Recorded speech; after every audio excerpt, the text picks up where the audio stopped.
transition period, we shall ensure safety of every citizen, regardless of who they supported in the past.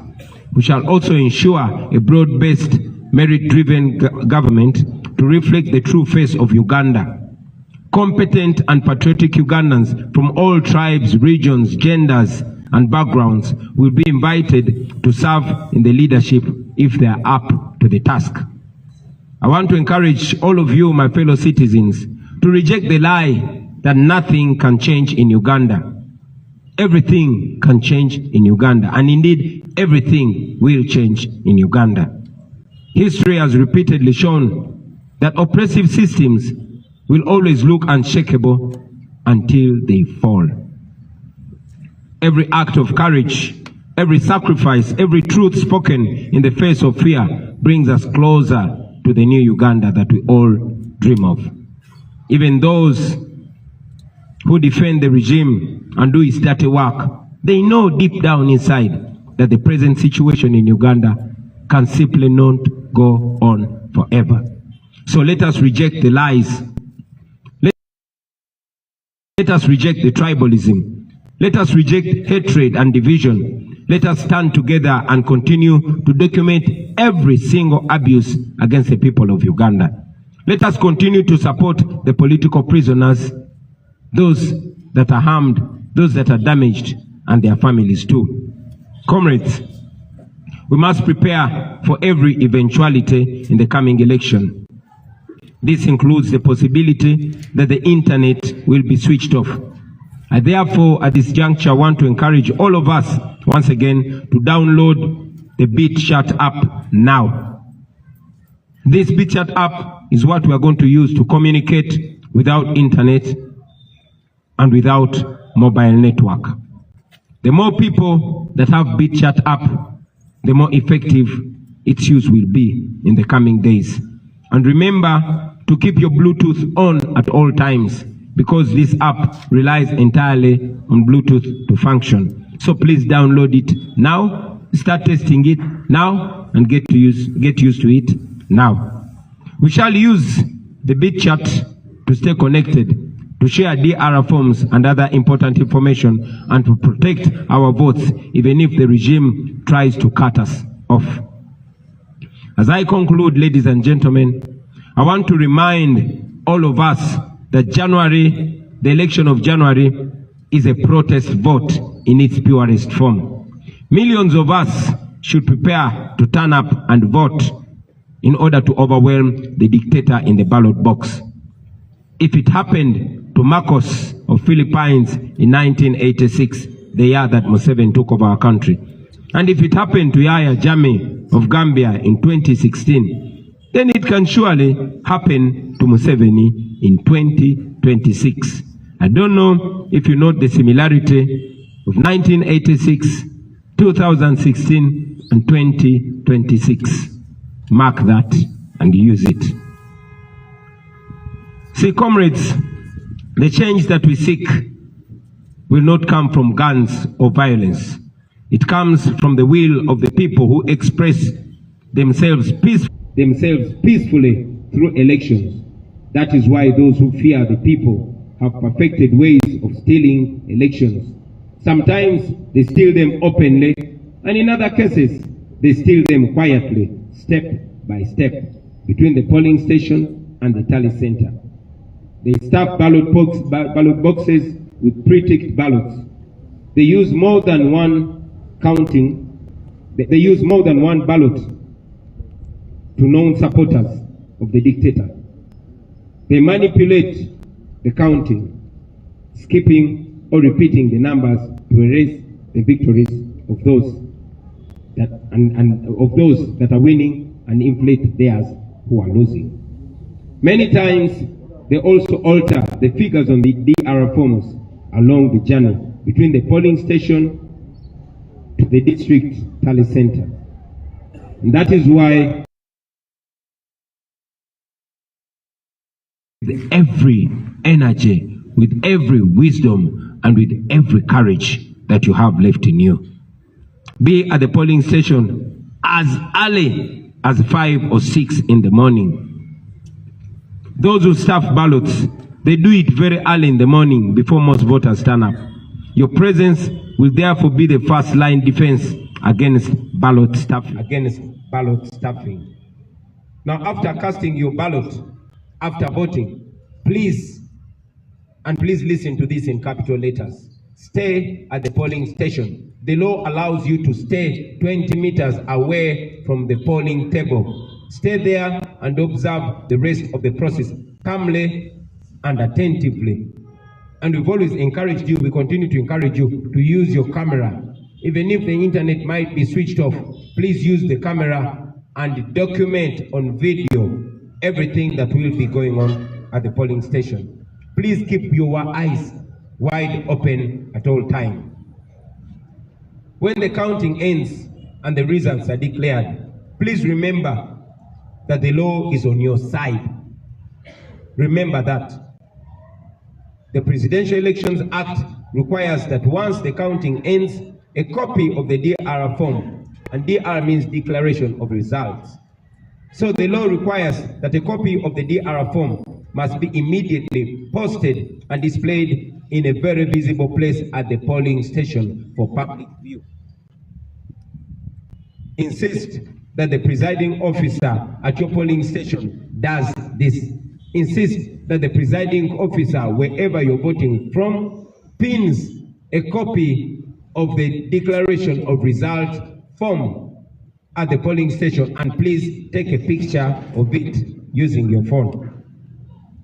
Once the DR form is displayed, let as many of you keep and share that picture.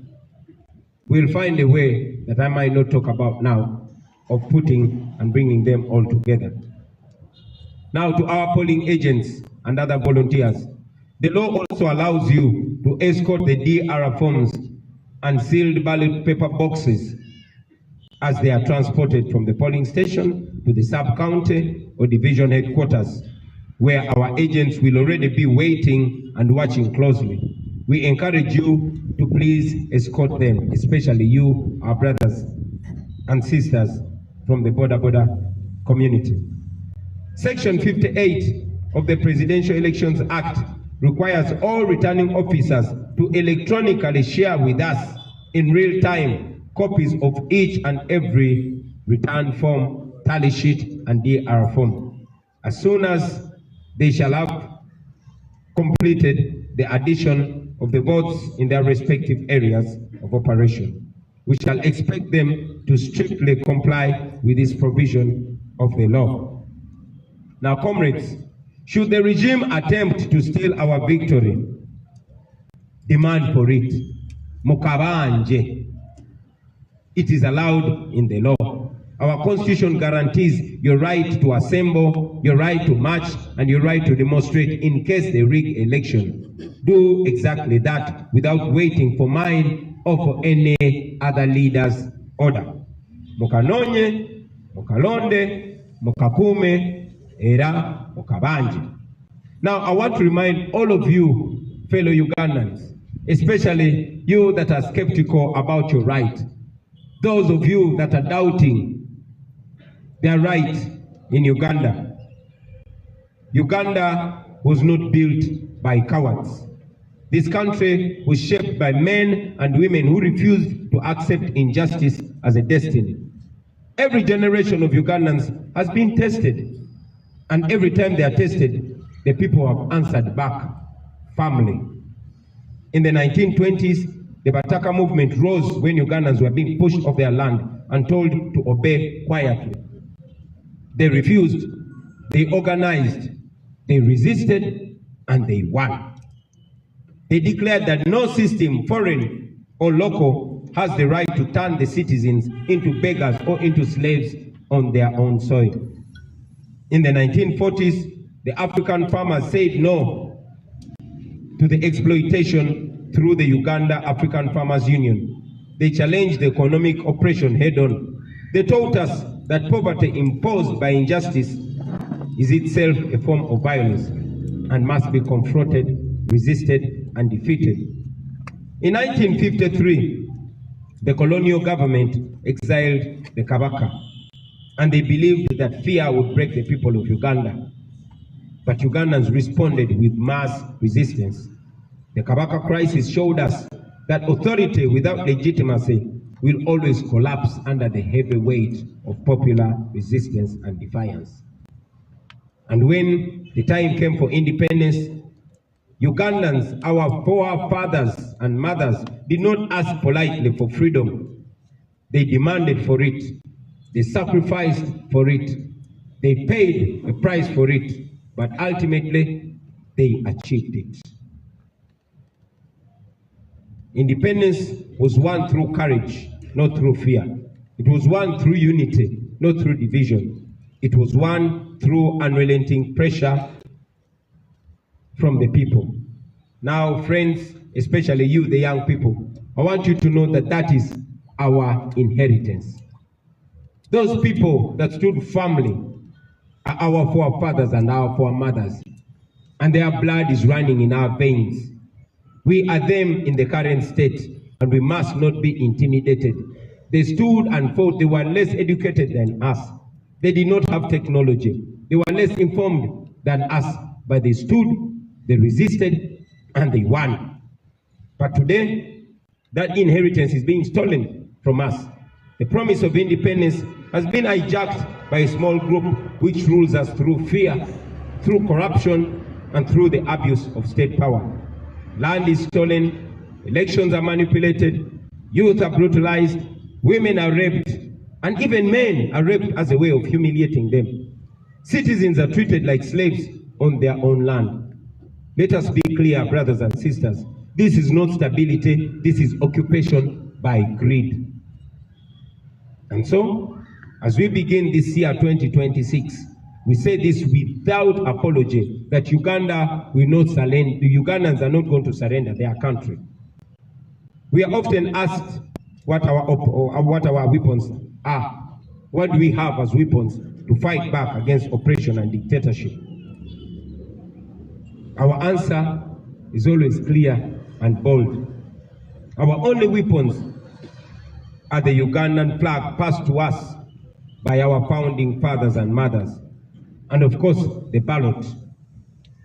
For the flag, it is not theirs, it is ours. The country, it is not theirs, it is ours. The future, it is not theirs, it is ours. The ballot, that one is sacred. It is the most powerful instrument ever placed in the hands of ordinary people. And the ordinary citizens of Uganda must use it and use it to the fullest. And that is why the ballot is feared. That is why it is stolen. That is why we must guard it jealously, peacefully, lawfully, but most importantly, collectively. Not with violence, not with hatred, but with courage, with vigilance, and with unity. This generation must understand its duty, because if we don't understand it, brothers and sisters, we must remember that history does not and will not forgive silence. Neutrality in the face of oppression is a choice, and a very wrong choice at that. Therefore, we must not make that choice. We must stand and be counted. The Bataka did not keep quiet. The farmers did not keep quiet. The people during the Kabaka crisis did not keep quiet. Those who fought for our independence, the very people we descend from, they did not keep quiet. Then why should we? Are we fools? No, we are not. We will not keep quiet. Brothers and sisters, let this new year mark a turning point in our country. Let fear be replaced by courage. Let the power return to its rightful citizens, the people of Uganda. We reject dictatorship, we reject corruption, we reject those who want to steal our future, and we declare with one voice that Uganda shall be free, not by bullets, but by the unbreakable will of the citizens of Uganda, and that is us, we the people. May this year, 2026, be a year when the curtain finally goes down on dictatorship and oppression. oppression forever. I thank you for listening to me, for God and my country.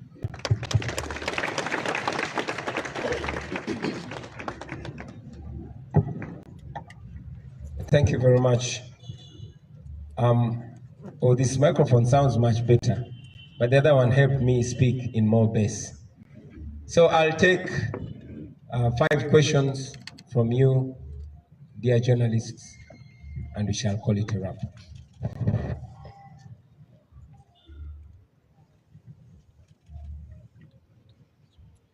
Yes, sir, Martin.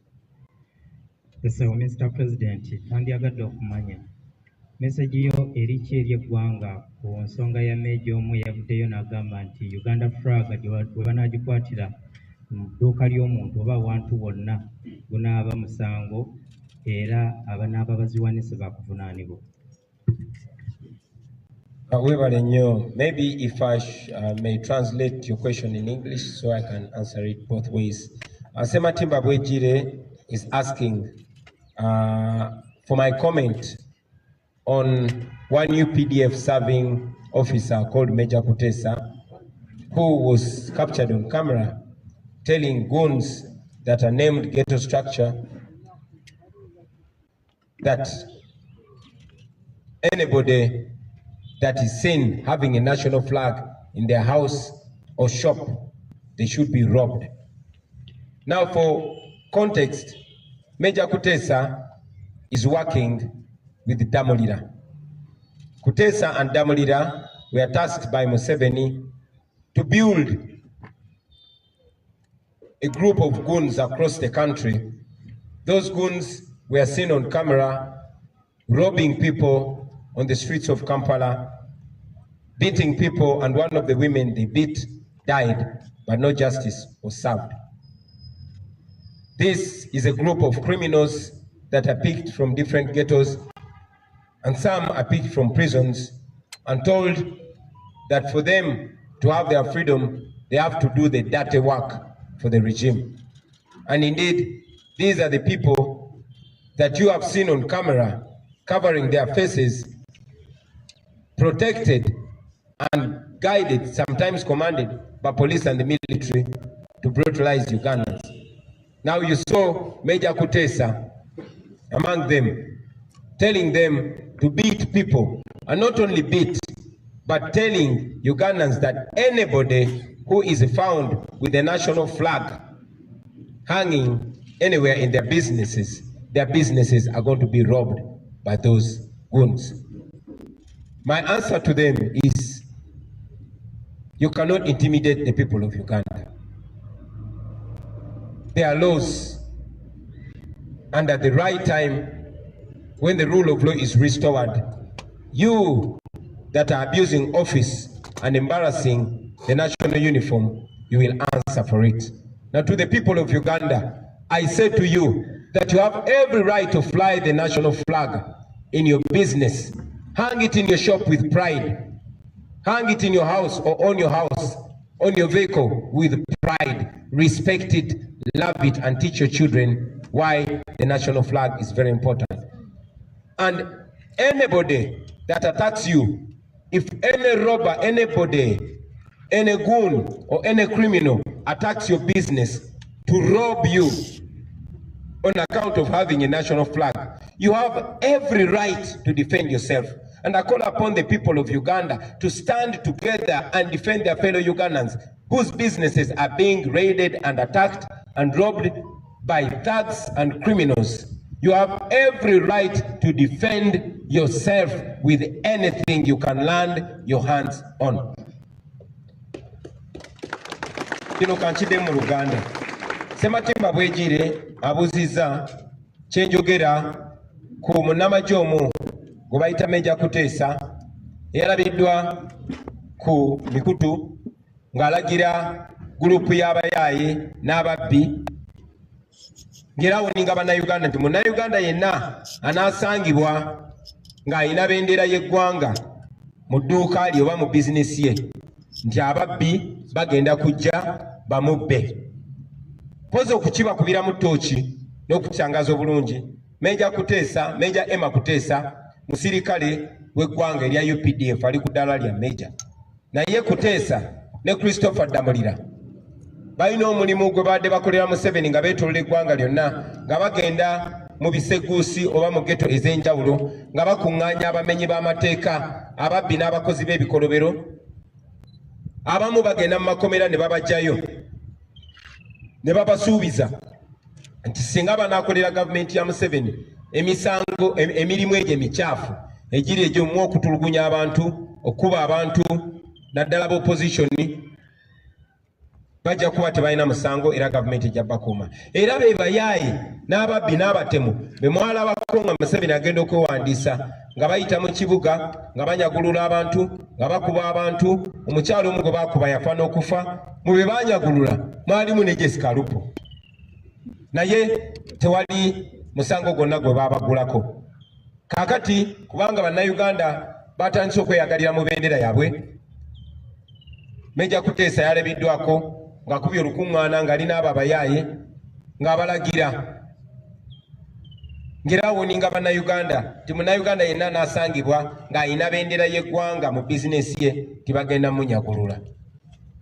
Kino kye ŋŋamba Major Kuteesa n'eddamulira n'abo be bakolera nti mmwe abali ku likodi nga muvugumaganya yunifoomu y'amagye g'eggwanga nga mulagira abamenyi b'amateeka okola ebikolobero, njagala mumanye kino tekikoma kati.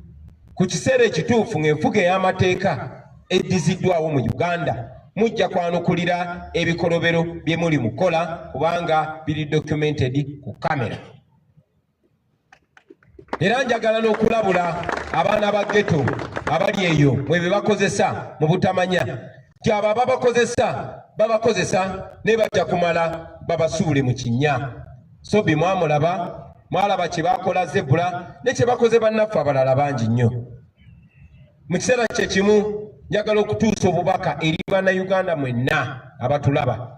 Okusookera ddala ddembe lyammwe, sina ddembe naye buvunaanyizibwa bwaffe okwagala bendera yaffe, okyeyagaliramu, okujaagaza abantu, okugiwa ekitiibwa n'ogyenyumirizaamu.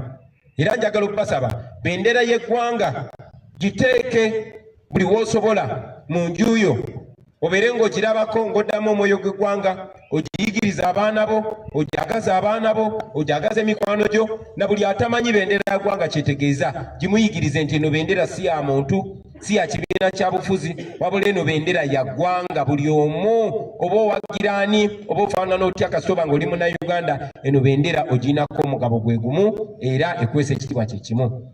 Mu kaseera ke kamu njagala okunga bannayuganda mwenna abali eyo nti bwe mulaba omuntu yenna, omubbi yenna, omuzigu yenna oba omumenyi w'amateeka yenna ng'alumbye munnayuganda, ng'alumbye edduuka lya munnayuganda oba ennyumba ya munnayuganda, okulinyagulula kubanga alina bendera y'eggwanga, mumukoleko ng'amateeka bwe galagira. Ate oba tubakunga okuyamba bannayuganda bannammwe okubalwanirira n'okwerwanako ng'omubbi yenna abalumbye ne bw'aba tabalanga kubeera na bendera ya ggwanga. Naye ate omubbi omutemu alumba bizinesi yo ng'akulanga kwagala ggwanga lyo. Njagala obbakunga mwenna bannayuganda ne bwe baba tebalumbye bizinesi yo naye n'olaba ng'abayaaye ng'abatemu ng'ababbi balumbye bizinesi y'omuntu nga baginyagula olw'okwagala ensi ye, mwenna mwegatte mukole kyonna kye musobola okumutaasa n'okwerwanako kw'abo abatemu ababbi. Kwata kyonna ky'osobola nga bonnayuganda, amateeka gakukkiriza okwerwanako.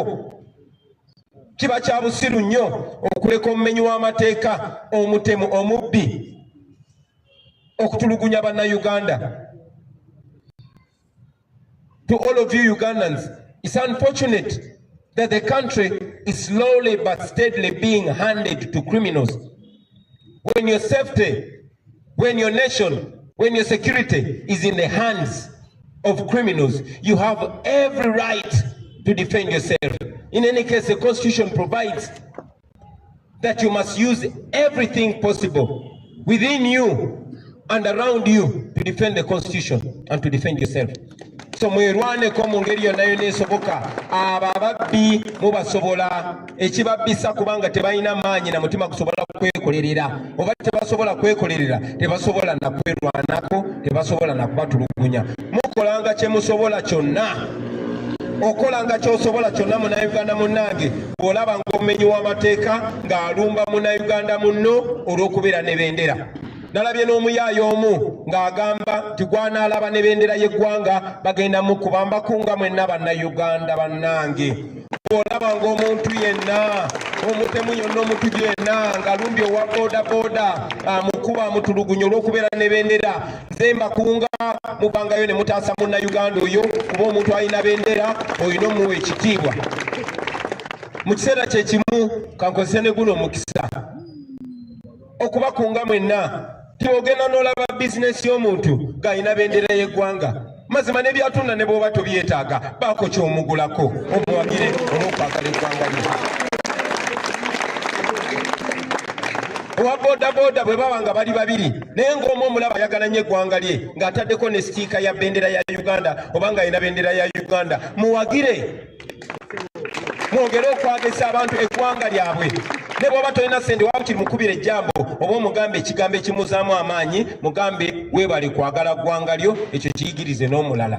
Tewali agenda kubayigiriza oba bakunga kwagala ggwanga lyammwe. Mulina eddembe ku ggwanga lyammwe, mulyagale. Bw'onooyagala eggwanga lyo ojja kufuna ensonga lwaki olirwanirira, lwaki okola ekituufu, lwaki okola enteekateeka ey'omugijjo ogunaddako nagwo gweyagalire mu ggwanga lyo nga bw'olyagaliddemu. Eno bendera yammwe temukkiriza batiisatiisa, mulina obusobozi bwonna okugirwanirira era mugirwanirire kubanga bajjajjaffe abagiteekawo kyekyo kye batwagaliza. Thank you very much. Thank you. My name is Jogeza Nicholas from Babati. I have two questions. Yesterday, as you opened the President of Uganda, Yoweri Kaguta Museveni, he almost, as he was addressing the nation, he almost became the topic of the day. He talked about arresting your supporters in Mbarara, that you and the entire NUP members transport supporters from different places to other places. What would be your take on that? Thank you very much. Maybe before I answer your question, allow me to reiterate the last part of my message in English. I want to once again encourage fellow Ugandans not only to defend those that are being attacked for holding the national flag in high regard and having it in their businesses, but I encourage you, if you see somebody's shop and you see that person is a patriotic Ugandan flying the national flag proudly in their business, please support them even if you don't need what they are selling. If you see a border rider flying the national flag on their border, support them. Let this flag be something that brings us together even more. Make them feel proud of having the national flag. Now to respond to your question, General Museveni yesterday said that we transport our crowds with us. It's interesting, but again, I don't look at General Museveni with anger, I look at him with pity. We must all understand to be kind. I know that courtesy of his age is being fed by false intelligence. But I also know that Museveni is a chronicle liar. Now here is a man accusing us of the things that he actually does. You all know that he ferries crowds, and when he can't ferry them, he orders school head teachers, primary or secondary, to forcefully bring the pupils or students in these rally venues and dress them in yellow t-shirts. You've seen that everywhere. And even when they go there, they're not allowed to leave, not even for a short call, because he has to posture. You also know that the police and military has been closing roads on us, and where we've been allowed to pass, Not more than 5 cars are always allowed to pass. So how are we transporting crowds? You notice that the police and military, even when we are moving in the dusty roads where they allow us to pass, they always stop borders from following us. You have been following. Every roadblock is meant to stop supporters, borders, who we don't even know where they're coming from, but they are joining us as a show of solidarity. They stop them in order to deny us crowds. But because he knows that everywhere we reach, there are crowds of people that are yearning for a message of a new Uganda. So, like I said earlier, I don't want to be in the business of exchanging accusations with General Museveni. In our culture, we are taught to respect elders even when they don't respect themselves. Thank you. Thank you. My name is Ramson. I work with NBS TV. I have just 2 questions. You have encouraged Ugandans to stand up and vote overwhelmingly. I would like to have your take, the general assessment of the Electoral Commission's preparedness as we count days to the voting day. And the second question is about the rampant denominations by the Electoral Commission. What do you make of that? You know, how it is affecting the party? Looks like it's not about to stop. Just let me. Thank you very much. First and foremost, the Electoral Commission is not independent. The Electoral Commission has descended into the arena. Started with the chairperson of the Electoral Commission coming out to attack our theme of this vote, protest vote, illegally and immorally. That showed that the Electoral Commission chairperson has a side. But again, he has gone ahead to ignore his mandate of being in charge of the election. The Electoral Commission is not in charge of this election. You have seen Museveni's son, Muhoozi, who hates the military, appointing himself as the spokesperson of the Electoral Commission. So just like in 1980, the 2026 election has been largely taken over by the military, but by the strong will of the people, we shall persevere. So about the readiness of Mr. Byabakama, that is his question to answer. But we say he is not to be trusted, the Electoral Commission is not to be trusted, but good enough, Article 1 of the Constitution places all power in the hands of the people of Uganda. About the rampant denomination of our people, that again goes further to show not only the illegal behavior of the Electoral Commission, but the bias. You have seen our brother Honorable Warukaga Matthias denominated. Even when the High Council, the Council for Higher Education, clearly indicated that he possessed the minimum qualification. But the one Shande, who stopped probably in P2, has not been denominated. The same has happened to 7 of our candidates, 8 now of our candidates being denominated across the country, leave alone those that were denied the nomination, like Comrade Alupo Mase. You have seen that the Electoral Commission is being used by those that are in power. This is a very, very embarrassing move by the Electoral Commission. They think they're hurting us, but they're helping us expose themselves. You will notice that the Speaker of Parliament, Anita Among, ensured that the people that were running against her were denied the right to be nominated. The Deputy Speaker of Parliament made sure that those that were running against him are not nominated. The Vice President, same thing. The Prime Minister, same thing. The Finance Minister, Kasaija, same thing.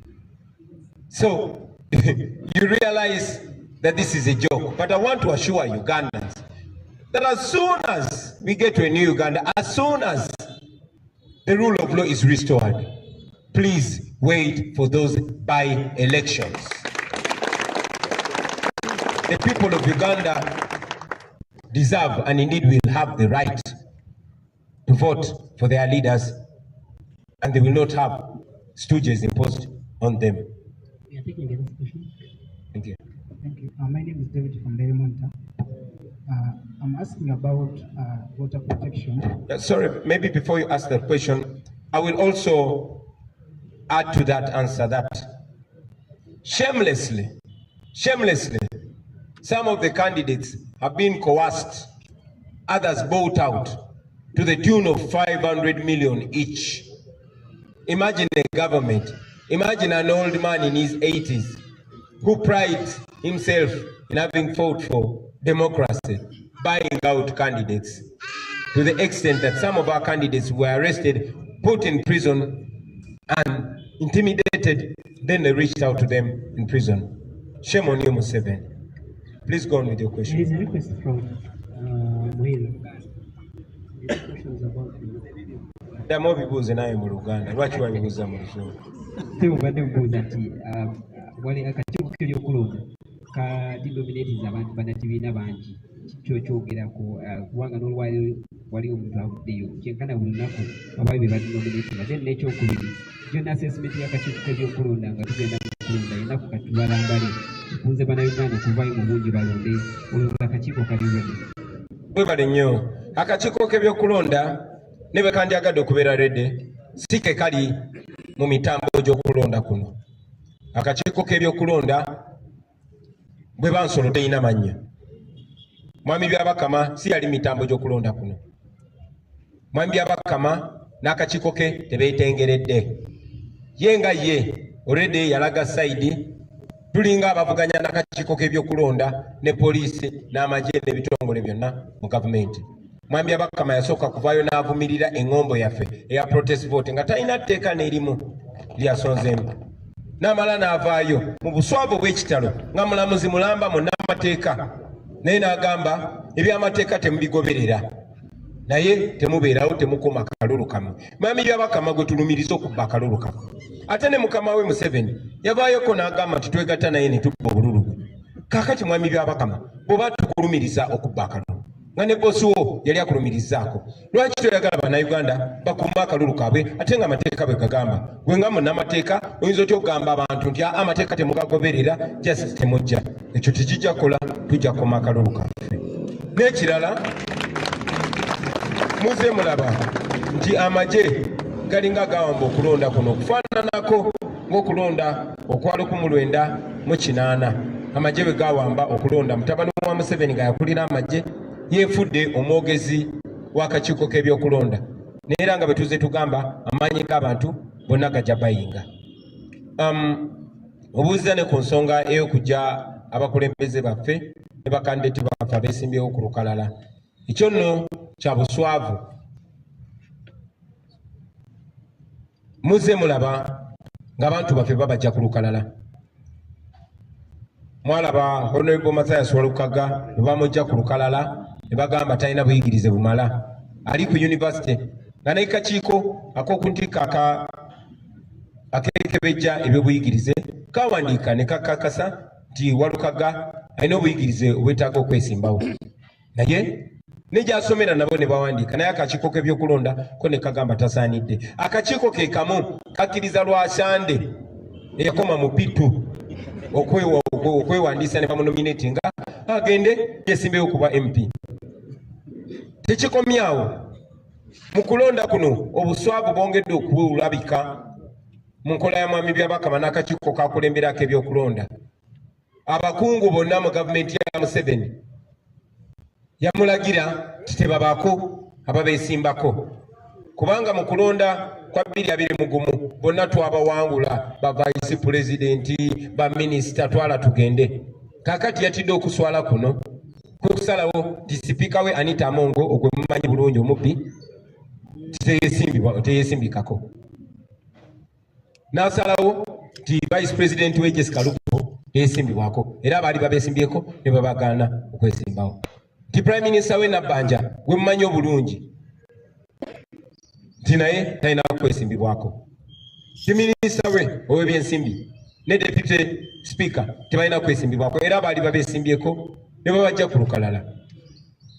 Tebakomaawo mu buswavu bw'ekitalo nga bakozesa ssente z'omusolo bagenda bagula abo bakandideti baffe abeesimbawo nga buli omu bamuwa miliyoni 5 nga kwe kuli n'abo abaali baganye ne babakwata ne babasa mu kkomera ne babasanga mu kkomera obubakkiriza ebyo. Ekyo nno kyongera okulaga obuswavu bwabwe, naye era njagala mumanye nti bannayuganda oluvannyuma lwa byonna bagenda kuwangula. Mwebale nnyo mwebale. My name is David from Daily Monitor. I have a question concerning your strategy on voter protection. Of course, you have talked about bit chat, the app that you use to communicate, given the fact that we may have internet disruptions. The first question is this app going to communicate, given the fact that we may have internet disruptions? The first question is this app going to work on only presidential or even at MP level? Then the second question, how is it going to be different? Because we are saying even in 2021 you had another application like in this regard. So explain more on your strategy to ensure that you have different results as in line with disagreeing with 2021 elections. Thank you so much. Thank you very much. Did you ask 2 questions? Please. More. The app, is it going to work on a presidential standard or even at MP? Thank you. I'll answer 1 question at a time. The Big Chat app is not only for the presidential. It is for all use. We are only advising Ugandans to find alternative means of communication. And this is not only limited to Big Chat. Big Chat is what is available, and we are encouraging people to learn it, use it, and get accustomed to it. It is not only for presidential, also for parliamentary and other levels. It is not ours. And we also encourage even NRM people to use it, because we want people to defend their victory. We want people to defend, to protect the vote. This relates to the idea of people staying and observing the election. It is not only for us in the opposition, but even those in other parties, even NRM, please stay behind and protect your candidates' votes. All we want is a free and fair election. We want transparency. And transparency goes to whoever pursues it. So Big Chat is not limited only to us or only to the presidential election. It is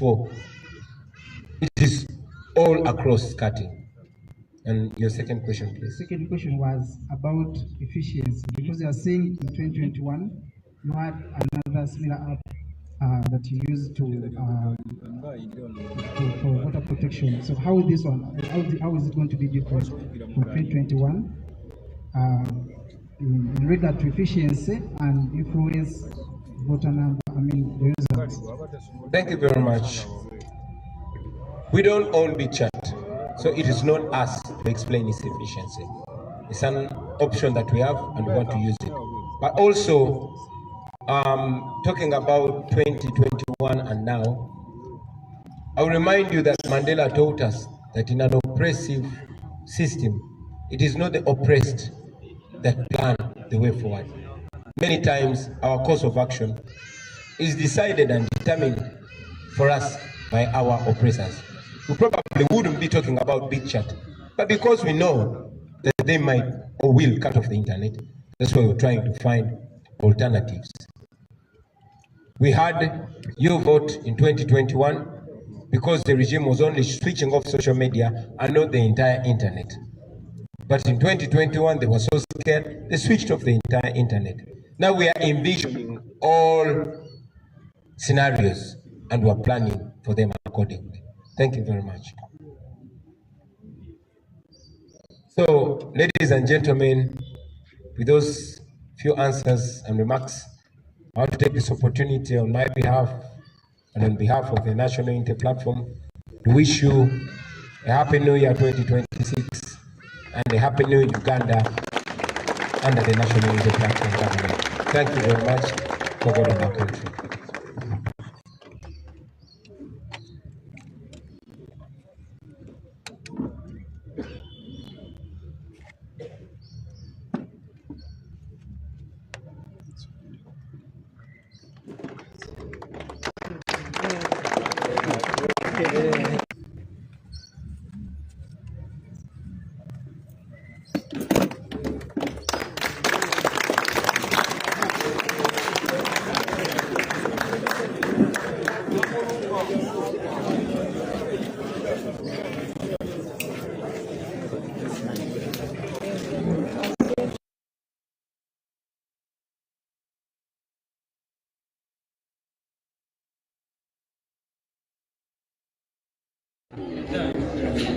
Ugandans, allow me to wish banange. It's me, Mr. Kawato.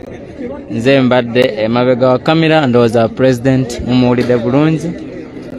Ayongedde okunga Uganda atugambye twongere okudownloadinga app yaffe eya BitChat. So guys, nsaba tuwulirize nnyo ebigambo bya president nga twongera eddoboozi lye ku ky'okudownloadinga app eya BitChat.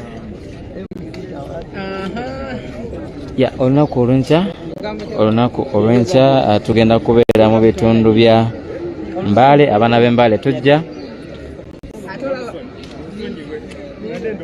b'Embale tujja asaako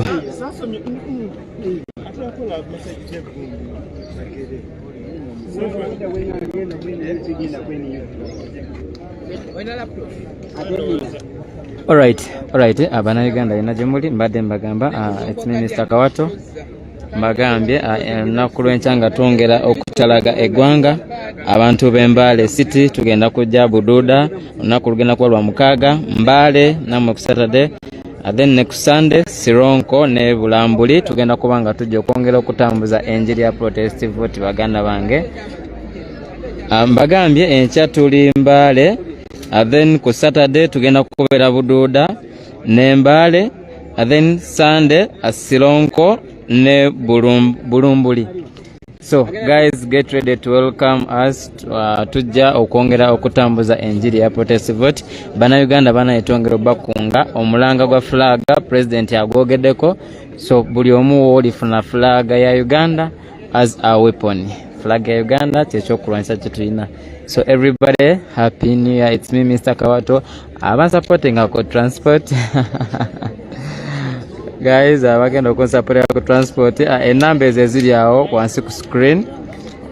Those one who can support me, ncha tugenda Mbale. It's me Mr. Kawato ku camera. It's me Mr. Kawato ku camera. So guys, those who can support me ka transport, enamba eziri ku screen ziri manyaga Jen Kiguno. Nja kubanga neyanza nnyo neyanze. Uncle Sama lero tabaddewo, abadde tali fit, nenchikwatamu Mr. Kawato. Yeah, it's Bulumbuli.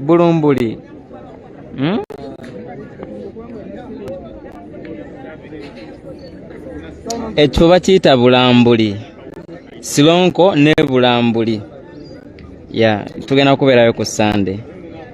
Enkya tugenda beera Mbale, Saturday Bududa ne Mbale, then ku Sunday Sironko ne Bulambuli. Yeah, gye tugenda okubeera. Where is Sama? Uncle Sama tabaddewo. Abadde tali fit. Mr. Kawato oli single. Abana Uganda just know mbagala nnyo ayonna gye musinzira okubanga tulina mu about supporting. We love you so much. Bana itubagala Uganda nzonna gye tuli. Likewise man, chakabi bana mwebalekwa. So ndowooza tugezako okudownloadinga aka BitChat nga tebanajjako internet. Bana Uganda twebereremu tulina okuuma akalulu kaffe. Ennaku tusigaza ntono nnyo. Today it's 1st January. It's a new year 2026.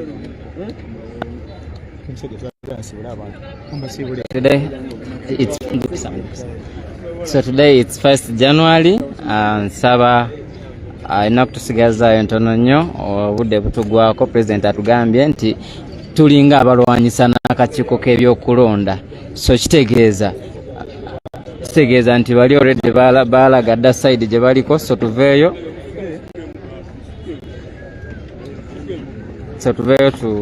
tulwanire eggwanga lyaffe. Mr. Kawato, we love you too. Banange nange mbagala nnyo guys, abannayuganda mbagala nnyo yonna gye musinzira okuba nga mutulaba guys. I will love you so much. Twagala kulabako Kawato. Abannayuganda, it's me Mr. Kawato.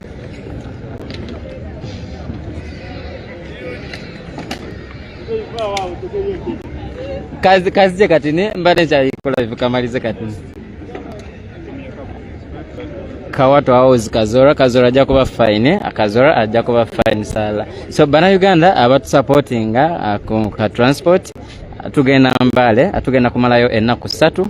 Ezo namba eziri wansi ku screen. Nsaba bamama batata abasobola okunterawo ka transport nja kubanga mbeyanza.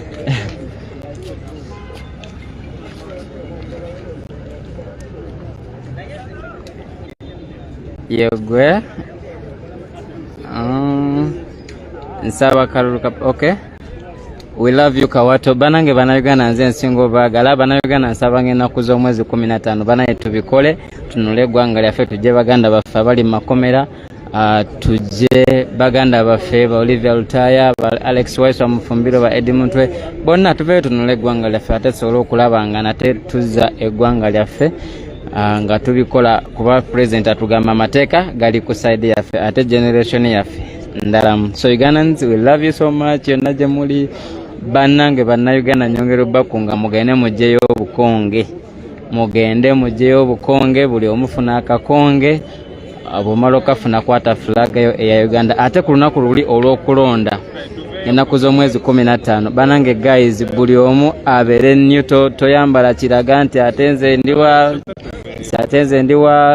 NUP nti atenze ndiwa no, beera nnyo tokeera ku makya, yambala t-shirt yo, yambala jacket yo, yambala ki, kabira yo gireke mu nnyumba, ifulumanga omunnayuganda owa bulijjo, ogende olonde ate bw'omala okulonda atovaawo. President atugamba meters 20 zikumala okulaba nga nate okuuma akaluluko. So guys, tubeereko ffenna tetupowa ng'ennaku z'omwezi 15 tuveeyo tulonde tulwanirire eggwanga lyaffe. It's me Mr. Kawato, njagala kubanga mbasiibula. Oli Kawato kennyini oli mufumbo. Guys, siri mufumbo. Mr. Kawato yani mimi ni Uganda. Ani Uganda already tuli mu Uganda kwa president atugambye tutandise kati okulingirizaako. So president atugambye tutandise olingiriza ku Uganda empya, of which ekitegeeza nti kati tuli kumpi kugiyingira. All right.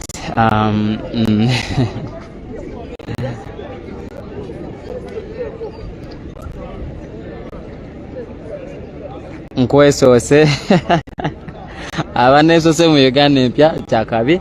I just know we love you bambe bannayuganda. Mbagambye olunaku olw'enkya tugenda kubanga tubiddamu baganda bange guys, tetupowa, tetugenda kukowa kulaba nga nate twongera okutambuza enjiri ey'enkyukakyuka eggwanga lyonna mu nnaku entono ze tusigazza, entono ennyo nyini ddala. So baganda baffe buli omu akunge munne yonna gye musinziira okubanga muli abasomi. Tulambuze ekitebe Kawato.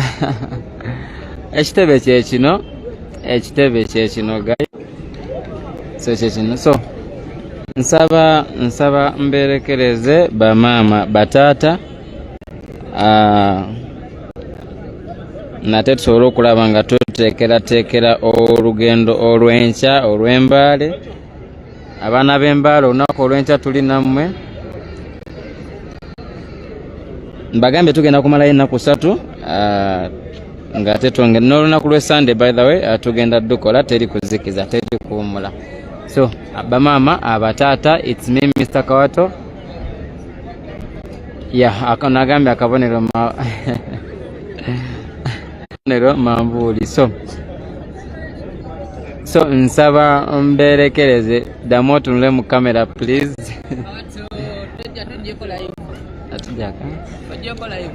Okay, it's me. Nsaba mberekereze abambi bamaama batata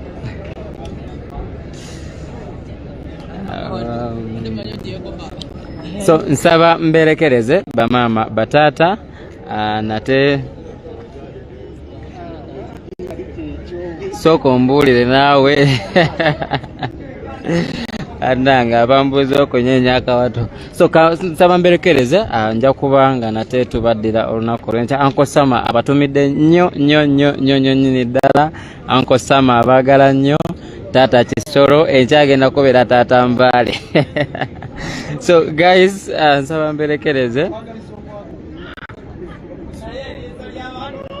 nsaba mberekereze abatwaka transport mbagambye enamba zeeze ziri awo wansi ate tusobole okulaba nga nate enkya twolekera olugendo lw'Embaale gye tugenda okumala ennaku 3 nga tutambuza enjiri ya protestive vote guys wabula nga nnyongera okubajjukiza nti Embaale tugenda kumalayo ennaku 3 nga tugenda kubeera Mbaale olunaku olw'enkya olunaku olwokubiri olunaku olwa Saturday tugenda kubeera Buduuda n'Embaale olunaku olwa Sunday tugenda kubeera Sironko ne Bulambuli so that is our program mu nnaku zino ezisigaddeyo.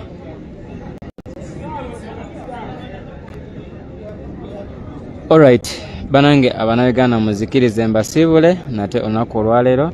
It's me Mr. Kawato mabega wa kamera Uncle Sama abatumidde. We love you so much Ugandans.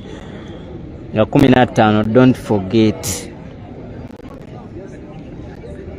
nga 15 najemuli don't forget akabonero umbrella temwerabira kulonda so musule bulungi mweraba.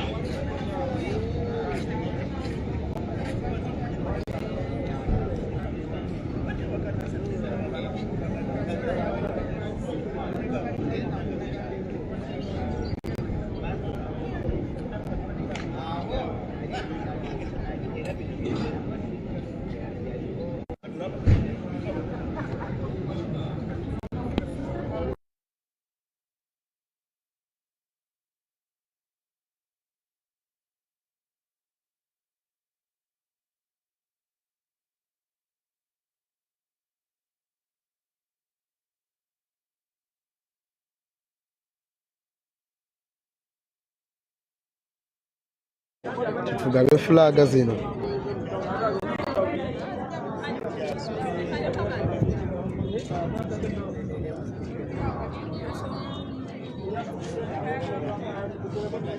Zamba namakula mawejje nkutumidde. This month is for supporting you my abudu. Agambi njako bamwita mawejje Zaina bin Makama. Linya lya Kiwalabo Zaina. Linya lya Kiwalabo Zaina. Twaga obalaba abagenda mu maaso n'okwekubisaawo ebifaananyi. Olaba abeekubisizaawo ebifaananyi. Oli yazze ne Uganda flaga. Oli yazze ne Uganda flaga. Sinalaba ku ssente wallahi billahi tallahi. Anatuloze. Sinaziraba. Njiina wano. Sinaziraba. Twagala tugulirira abo abantu abo. Mulaba ekiri emabega wange.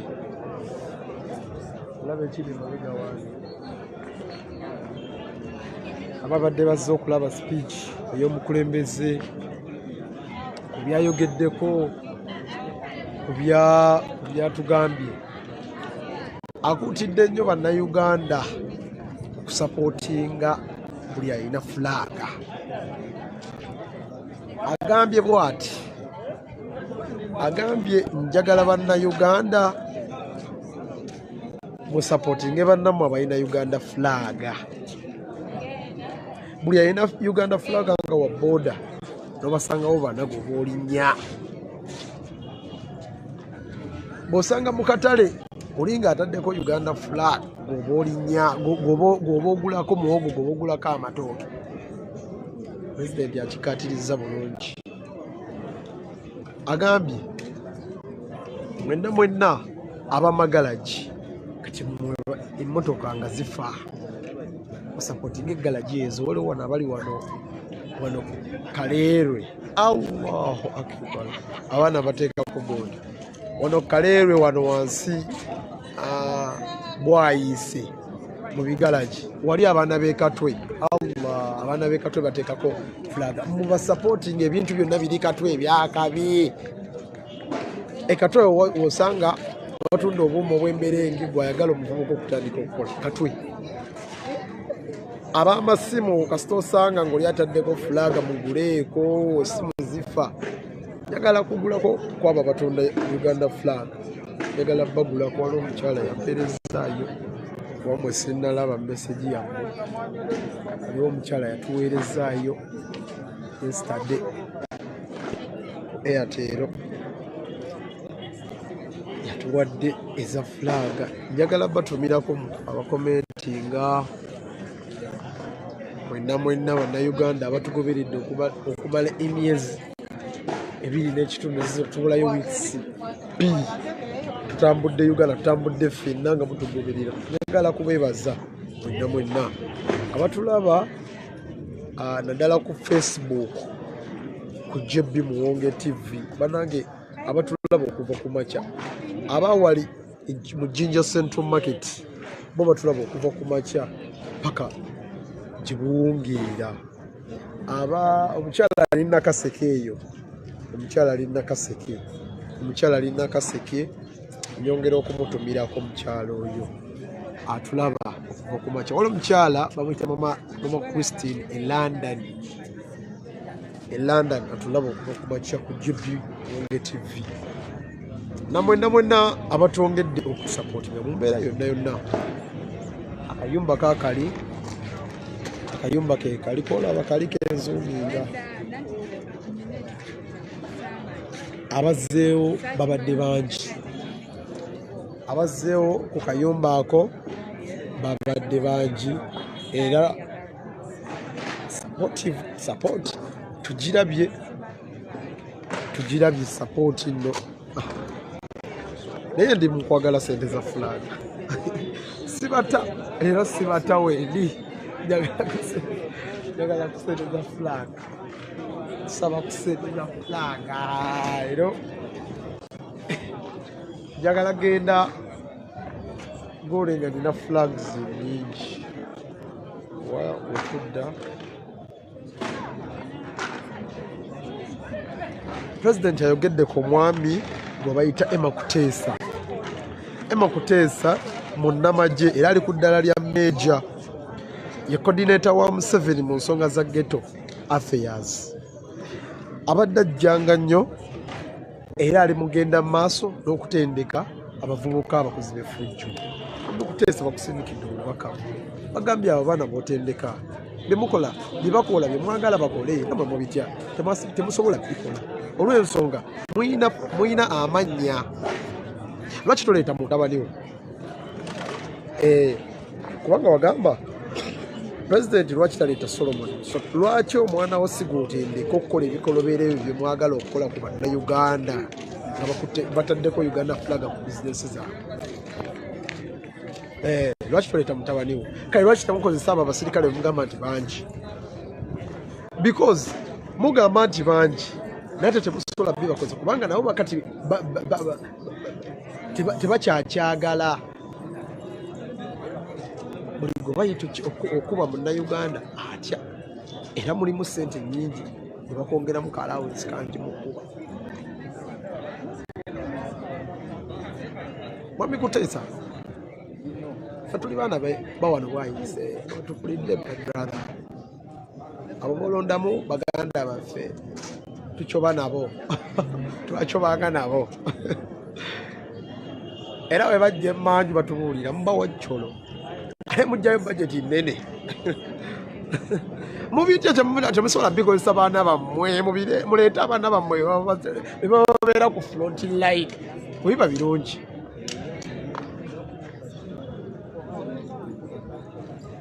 Lwaki temwagala kuleeta famire zammwe mu bikolobero bye mukola? Musindikayo bu junior bwe busookayo ne bu junior olwokuba bakawa emitwalo 2.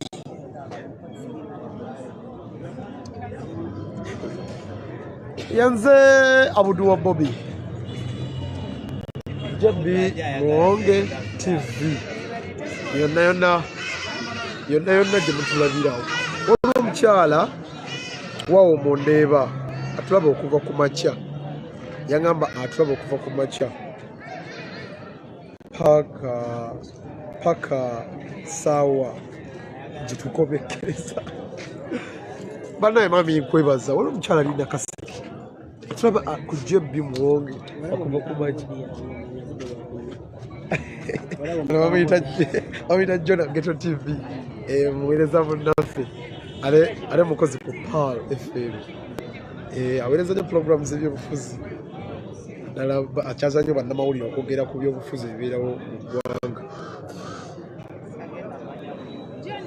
Okumanya abasajja abo bakola ebikolobero tebaagala baana baabwe kubiyingiramu, era olaba nga badidde bajjawo kati mu ghetto wano nga wansi akuba amaaso gannoma aga senyiga yankutte galubindi. Bajja wano mu ziggeto za wano zonna ebwayise zetoolodde ekitebe, ne bagula abalasita ate tebagula mulimu abagaana, ne bagula bano abayaaye ddala ababbi. Amanyi bano ababbi abalinga ku Northern be basibanga babatadde.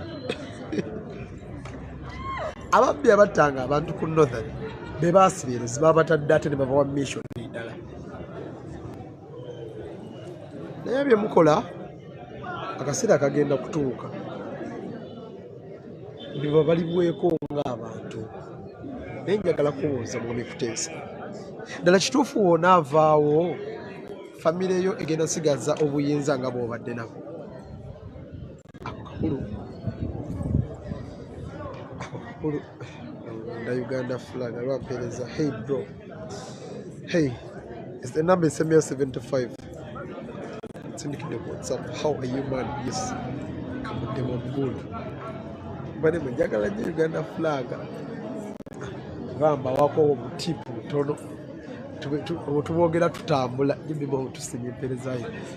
Yeah, thank you Uganda no. Okitegeera oba kati njagala kuwa bano abaana ba ghetto ddala abasibe be batadde be basonyiye bajje batuuseeko bannayuganda ebikolobero. Kikyamu bana basajja si bakyaliibo. Bana basajja si bakyaliiba mmwe, wallahi amazima ga Katonda mmwe si bakyaliiba mmwe. Singa bakyaliiba mmwe, singa babasuza gye basula naye akuwa kyolo ale naakusindika ogende weebake mu ghetto ofuna bulungi.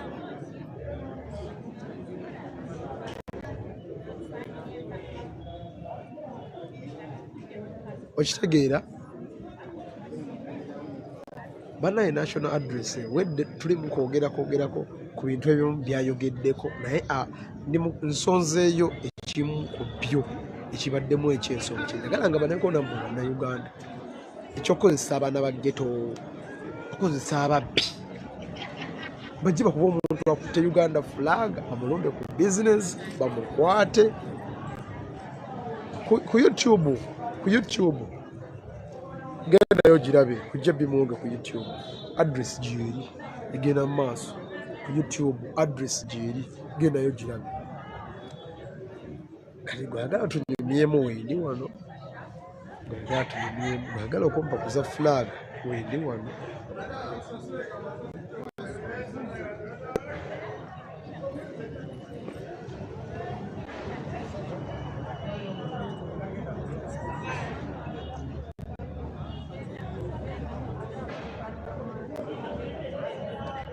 ali omukyala mpereza 50 ziba flag ez mba ninawo. Thank you so much. Mba ninawo wano emitwalo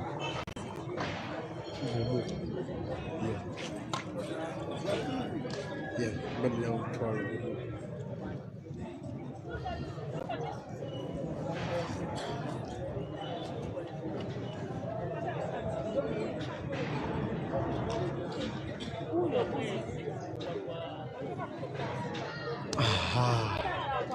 no bagikyusizaamu. President alina okuwummula enkya tugende eyo tugenda kwambuka eyo buduuda. Genda ku YouTube gyeri address eri live gwatabaddeeko. Gendayo girabire eri live address ku YouTube ya H.E Muwonge. So gende katikati girabe eri live kwendi tugezezaayo emabega kweri eri live.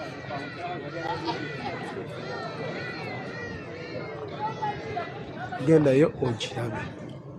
Enamba eriki eri 07753 22 421 eri 0 eya Airtel eri 0744781045 zezo flag. Ono bamuyita center mbabuzeeko bannange tulina Mission TV tuli ku H.E Muwonge H.E Muwonge TV anayisimunga y'amaanyi bannange eno biri abiri mukaaga yakulema bagamba oteekakaawo n'otubonayo ne gye bane wonna mbeera mbabona olina mu kabanto mu mbugumizi nga katono kanzije tukyali ku TV Uganda omusajja ono yasinga okuba mu nsi yonna n'oluzungu alumanyi nogolaba ono so omusajja omukambwe ennyo ono Abudu Bobi no omusajja amaanyi nno ono ku YouTube tuli live.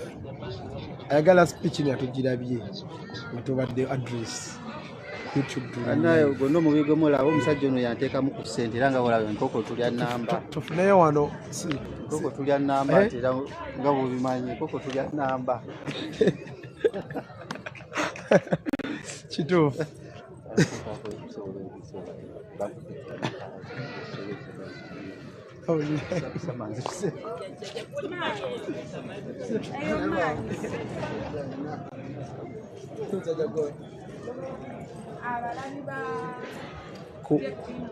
Emphasize on polling agent at this moment known to it done it.